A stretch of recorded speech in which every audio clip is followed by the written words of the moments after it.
Welcome back. It's Jason Hartman with the final lesson in this module. And I just, first of all, want to congratulate you. You have come a long way, and we've come a long way together.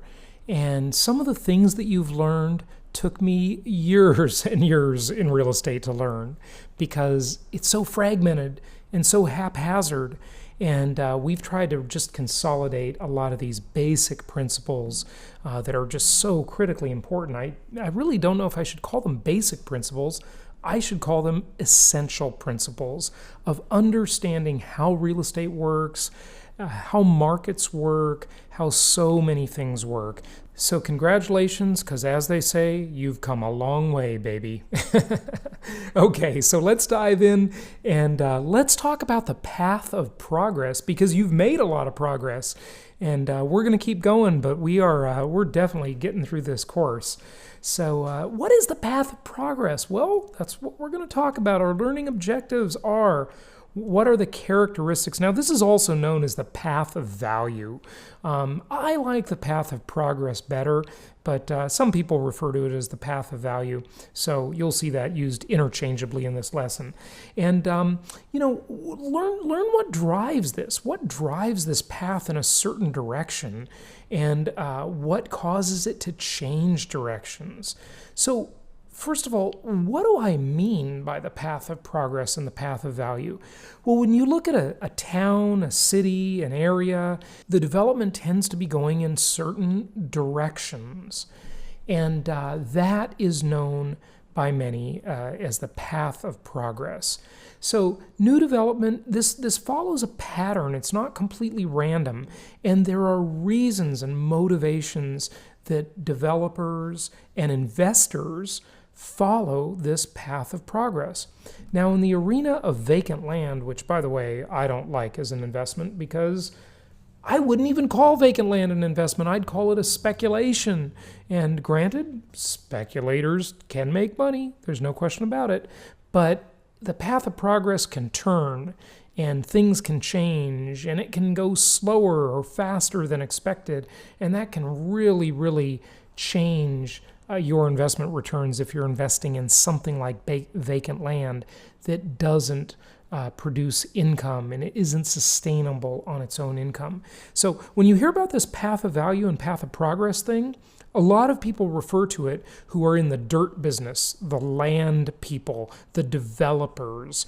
They talk about it a lot. You'll rarely hear it in the context of, buying and selling single-family homes and apartment buildings. But it is important, and it is happening, and it needs to be understood. So as cities grow, the development of new homes and all the related commercial properties, shopping, office, etc., industrial, follows this path of progress. The path is based on demographics, zoning, roads and infrastructure, and urban growth boundaries. So it's limited, right? If you're in an area that is constrained by mountains, for example, in a valley type area like Phoenix or some parts of LA, you're limited in terms of your path of progress or path of value there, because those boundaries are definitely set by nature, right? How does it lead to returns?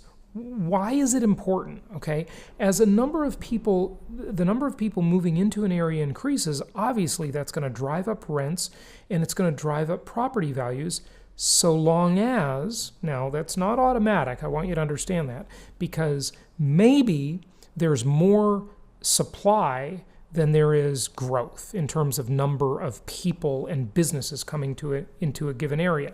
But usually that's not the case.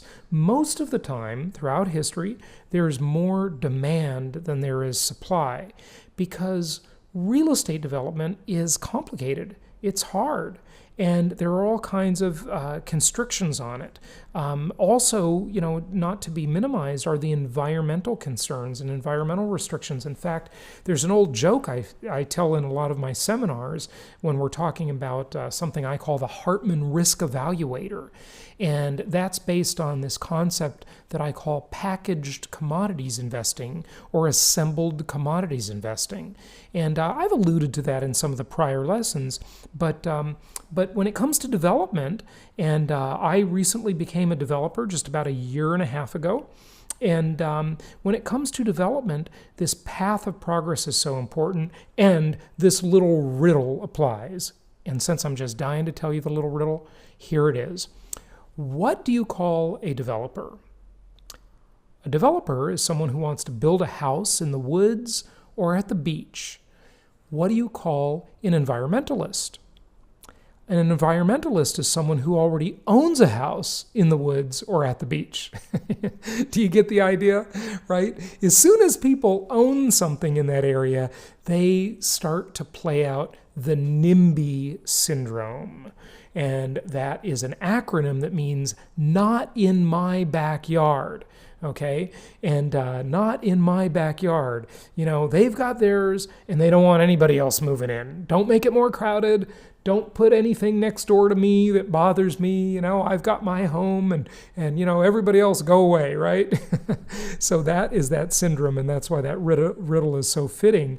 And it's kind of the attitude that happens in many, many communities and cities over time, and it can influence and even dramatically change the path of progress. So very important. Okay, so what drives it in a certain direction? Well, they're not making any more land, right? Land is a limited supply. You know, one of our clients who invested with us many years ago, I remember him saying to me, you know, Jason, I've invested in so many things over the years. I've invested in oil and natural gas exploration. I've invested in stocks and bonds and mutual funds. I've invested in businesses. I've invested in all sorts of different things, precious metals, all that stuff, right? And he says, you know, one of the things I really love about your investment, your real estate investment, is that all land has been accounted for. They can always create more stock, you know, more companies, right, out of thin air. That's just someone's idea and putting it all together, right? They can always find more gold, silver, oil, and natural gas. And certainly we've seen that with the fracking revolution, right? Oil is a lot more plentiful and natural gas is a lot more plentiful than anybody ever thought. In the 1970s, there was this idiotic theory that was becoming, you know, really well accepted called peak oil. This is part of what's called the Malthusian ethic of resources are scarce, they're going to run out, and everybody's going to die. And the reason they're going to die and everything's going to run out is because of overpopulation. But the Malthusians, at least so far, and they've been talking for a few centuries now, they've been wrong, and wrong again. Because what they never count on is brilliant human ingenuity. They don't consider people to be a resource. People actually solve these problems. They find more oil. They invent new forms of energy. They are very, very resourceful. Okay, and you've heard, of course, necessity is the mother of invention. Man, I'll tell you, when people need something, they're going to figure it out. And you know what? Most of those people, they're entrepreneurs who are figuring it out. And I know that's you listening probably. So congratulations to you on being part of that solution. So they're not making any more land though, right? That's pretty quantifiable. Think about it. All land has been mapped, cataloged, accounted for, and defined. Unless the oceans dry up. Now, some Malthusians are probably out there spouting that theory. There will not be any more land on Earth. We've found it all. Now, granted, we can explore space, but that's really expensive and pretty difficult to colonize, and we haven't done it so far. So eventually, maybe, but right now, we know the supply of land. It is definitely limited. It is definitely defined, cataloged, mapped, and that's one of the things that make real estate such a wonderful investment. So typically the path extends out from a city toward areas with less expensive land. It always moves toward the cheaper land. The nicest areas right by the beach, right by the lake, those are usually developed first. and then it goes out from there in a lot of times in kind of concentric circles. Okay, in many areas, the driver for this expansion is the development of suburbs where people live. They live in the burbs and they commute to work. And zoning, of course, zoning, remember my little riddle about environmentalists? Well, they influence zoning laws, right?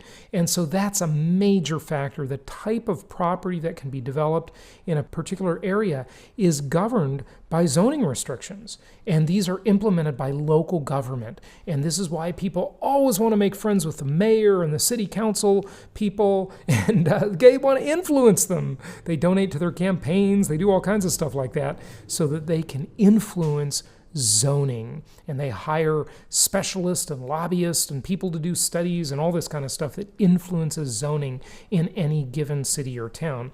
The path frequently follows the rezoning of farmland, land that wasn't really used, and then it becomes eventually used for commercial and residential development. So why does the path change directions? Okay, well, revitalization can change the path. What if you have an urban core area that was always pretty much a bad area, but then it becomes gentrified? What if people start pouring money into this urban area and it becomes nicer? They clean it up, they make it nicer, and then the path, instead of moving outward, it moves inward. We've definitely seen this trend happen a lot in recent years. A lot of cities are building new, higher density housing and commercial properties in the urban core and really making those areas a lot more desirable. Does that mean you should invest there? Definitely not necessarily, because they're usually very expensive properties that never make sense from a cash flow perspective. But when blighted areas are redeveloped, it can shift this path of progress or path of value in a different direction, or completely reverse it, as we talked about. Typically, the changes occur in conjunction with the zoning changes, or there might be some big tax benefits to moving into an area and redeveloping it. A lot of times there are things called tax credits. And I don't mean tax deductions or tax benefits. I mean tax credits, and these can be big. And this is what spurs these developers to go into these areas and dip their toe into untested waters, because they don't know if people will move back to the urban core. It has, a lot of times a really bad reputation, but if they give them big tax credits, which are bigger than tax deductions, understand there's a difference between a deduction and a credit, then it can really spur development in some of these areas, or I should say redevelopment. How about employers? Well, people go where the jobs are, right? So that's definitely a big important factor. If a multinational company moves into an area, obviously it's going to drive expansion, it's going to drive ancillary properties, real estate development, businesses, maybe other companies that want to be near them, maybe their suppliers or their affiliates. So a lot of that very important. But what happens when one of these companies moves out of an area? Well, it can lead to blighting of that area very quickly. And unemployment, vacancy, homelessness, crime, all of that can increase and things can look very bad. And sort of the poster child for this is Detroit, Michigan. Definitely very blighted, very much affected by this, corrupt politicians, unions, just became a very business unfriendly environment. And then it, of course, became very blighted. And so that's happened over and over again throughout the world. And it's very unfortunate that our voters and our politicians can't see that. They can't see the bigger picture of what makes these areas blighted. So let's wrap this lesson up. And we're getting through this course. Good job, okay? So all you've got to do on this one is just articulate what you believe to be the best strategy for investing in the path of progress. Just a quick paragraph or two, no big deal. Use the template, it'll help spur some ideas for you, and just upload a screenshot, and I'll talk to you on the next lesson. Congratulations! You're done with Module 4. You researched and articulated the different characteristics, benefits, and disadvantages of single-family homes, of multifamily apartments, of office space, mobile homes, industrial properties. Congratulations, that was a big module. We've got more good stuff coming up, and you are well on your way to becoming an amazing real estate investor.